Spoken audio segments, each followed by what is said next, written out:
कि सुपड़ा साफ हो जाएगा भारतीय जनता पार्टी का, क्योंकि इनको याद है वो दिन जब ये आंदोलन पर बैठ करके 15 महीने तक इन लोगों ने गुजारे। इन्हें याद है हिंदू मुस्लिम के नाम पर भारतीय जनता पार्टी ने सिर्फ और सिर्फ लड़ाने का काम किया है। विकास कहीं ना कहीं पीछे रह गया है, मगर जो नफरत की आग थी वो कहीं ना कहीं आगे दिख रही है। और कुछ लोग, भाई युवा, कुछ बताइए, आप लोग हैं वोट कराए, आप कराए वोट? कराए अखिलेश यादव। अखिलेश यादव, हाँ ठीक है। चलिए, आप चाचा जी किसको? अखिलेश।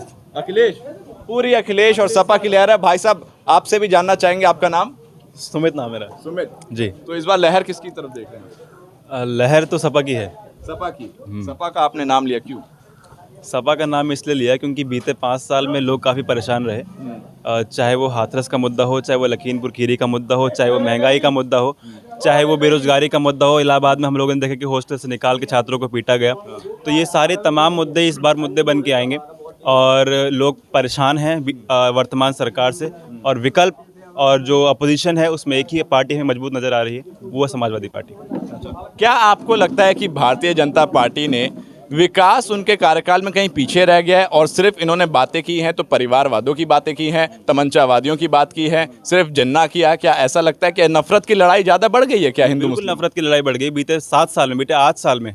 जब से 2014 से अब केंद्र में भारतीय जनता पार्टी की सरकार आई, उसके बाद से हम लोगों ने देखा है जो दूरियां जो बढ़ी हैं हिंदू और मुसलमान के बीच, वो बहुत ज़्यादा बढ़ी हैं और एक खाई पैदा हुई है बीच में, जिसको दूर करने का काम हम लोगों ने पश्चिम में देखा। जयंत चौधरी, अखिलेश यादव ने मिलकर भाईचारा जिंदाबाद का नारा दिया, तो इस बार भाईचारा जिंदाबाद है। ठीक है, आप बड़े जोर शोर से अपना हाथ दिखा रहे हैं, वोट करके आए हैं, बड़े एकदम उत्सुक हैं बताने के लिए। क्या बताना चाह रहे हैं, बताइए। बता दूं कि ये जो वोट है ये नफरत पर जो है चोट करने वालों पर ये वोट किया है। और मैं बता दूं जिस तरह से ये अभी भाई साहब जो बता रहे थे ना, भाई साहब ने कहा कि जो क्राइम है वो कम हो गया है। ये लोग भ्रम फैलाने में बड़ा कामयाब होते हैं। भारतीय जनता पार्टी की सरकार इतना झूठ बोलती है, इतना झूठ बोलती है, जब तक लोग सच ना मान लें उसको झूठ बोलती रहती है।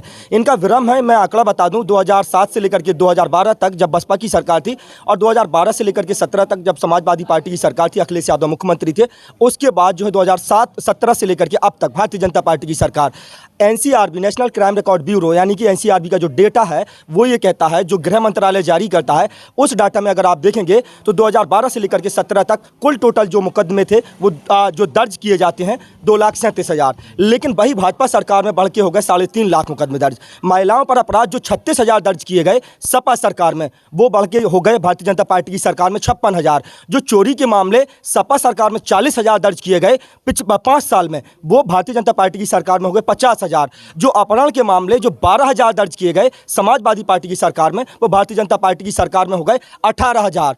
तो यानी कि और जो हिंदू मुस्लिम दंगे, ये लगातार कहते हैं हिंदू मुस्लिम दंगे कहाँ हुए हैं, लेकिन मैं बता दूं हिंदू मुस्लिम के जो दंगों की बात करते हैं, ये जो सपा सरकार में 6,500 दंगों की रिपोर्ट्स दर्ज की गई थी, वो भारतीय जनता पार्टी की सरकार में 7,500 हो गई है। तो लोग झूठ बोलते हैं। ये आंकड़ों पर बात करें, दैनिक भास्कर की रिपोर्ट है, एनसीआरबी का डाटा है, एनसीआरबी का डाटा कोई झूठ नहीं है। इन्होंने आरटीआई पर रोक लगा दी है।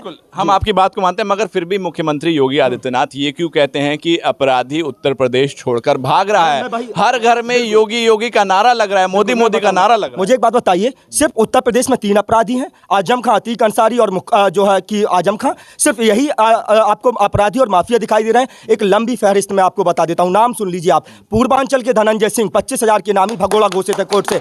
उसके बाद ब्रजेश ठाकुर, धनंजय सिंह, ब्रजेश ठाकुर, राजा भैया, सोनू सिंह, छेदी सिंह, मोनू सिंह, टैनी, अजय मिश्रा, टैनी, और जो है आपके चिन्मयानंद, कुलदीप सेंगर, और हमारे यहाँ से बादशाह सिंह और अशोक चंदेल। इनके ऊपर बुलडोजर कब चलेगा मुझे बताइए? माफिया नहीं है, बुलडोजर का मुंह इनकी तरफ कब जाएगा? कब चलाएंगे बुलडोजर?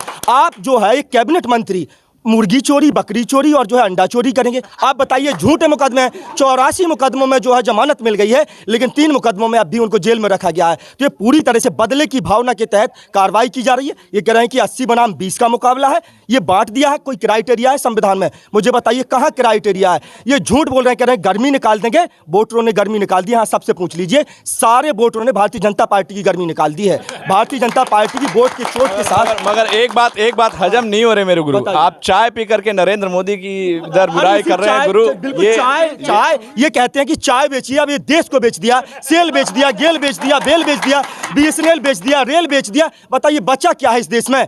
अरे अब ये जब अगर इस सत्ता में दोबारा आएंगे, ये किडनी निकाल के बेच देंगे। ये सब बेचते जा रहे हैं। बच्चा बताइए क्या बचा है? ये हाईवे बेच दिए, सड़क पर चलने का टैक्स देना पड़ रहा है, सारी चीज़ तो बेच दी इन्होंने। यहाँ पर काम क्या किया इन्होंने? ये बुंदेलखंड में बताएं, 19 विधानसभा की सीट है, 4 लोकसभा की सीट है, सारी सीटें भारतीय जनता पार्टी को दी थी। बुंदेलखंड वासियों ने झोली खोल करके वोट दिया था। ये राठ विधानसभा जहाँ हम खड़े हैं, टॉप 5 में दूसरे नंबर की जीत थी, सबसे बड़े अंतर से जो है चुनाव में मतलब जीत दर्ज की थी। और बताइए काम क्या हुआ? चरखारी रोड, जलालपुर रोड, आप देखिए बस अड्डा, 524 करोड़ की लागत से ये बस अड्डा पास हो गया था। और वो देखिए वहाँ अगर आप जाएंगे कितना साफ सुथरा बस अड्डा, 4 बाग फेल है। दिखाइए उसको, आप जाइए तब आपको पता चलेगा। ये रेल की बात करते थे, इनके गृह मंत्री आए थे, अमित शाह आए थे 2017 में विधानसभा का प्रचार करने और कह रहे थे रेल देने का वादा करके गए थे। यहाँ से जो है मुख्यालय अगर आप जाएंगे तो यहाँ से 80 किलोमीटर दूर वहाँ रेल है। यहाँ एमपी में हरपालपुर जाएंगे तो यहाँ से 70-80 किलोमीटर है। यहाँ रेल की जो है लगातार बात कर रहे थे, लेकिन ये कह रहे थे रेल देंगे, 1 महीने में काम शुरू होगा। देखिए प्लेटफॉर्म बन के तैयार है राठ में, जाइए देखिए आप। ठीक है। एक चीज़ और मैं आखिर में जानना चाहता हूँ, मगर एक बात ये है कि मुख्यमंत्री योगी आदित्यनाथ विकास की कहीं ना कहीं कम बातें करते हैं, मगर वो जब बारी आती है भाषण देने की तो वो कहते हैं कि ये लड़ाई इस बार उत्तर प्रदेश की लड़ाई जो है वो 80 बनाम 20 की है, 80 और 20 की है। इससे तात्पर्य क्या है? बिल्कुल विकास है ही नहीं, ये सीधे बांटने की कोशिश की जा रही है। और मैं कहना चाहूँगा कि ना तेरा है ना मेरा है, हिंदुस्तान सबका है। और ना तेरा है ना मेरा है, हिंदुस्तान सबका है। और नहीं समझी गई बात तो नुकसान भी सबका है। और इसमें जो मिल गई वो नदियाँ दिखलाई नहीं देती। महासागर बनाने में एहसान सबका है, महासागर बनाने में एहसान सबका है। चलिए ठीक है। इस बार की लहर कहीं ना कहीं समाजवादी पार्टी पे जाते हुए दिख रही है। ये 10 मार्च को पता चलेगा जब रिजल्ट आएंगे। फिलहाल वीडियो को यहीं समाप्त करेंगे। कैमरे के पीछे अम्बुज यादव, मेरा नाम है राहुल, शुक्रिया।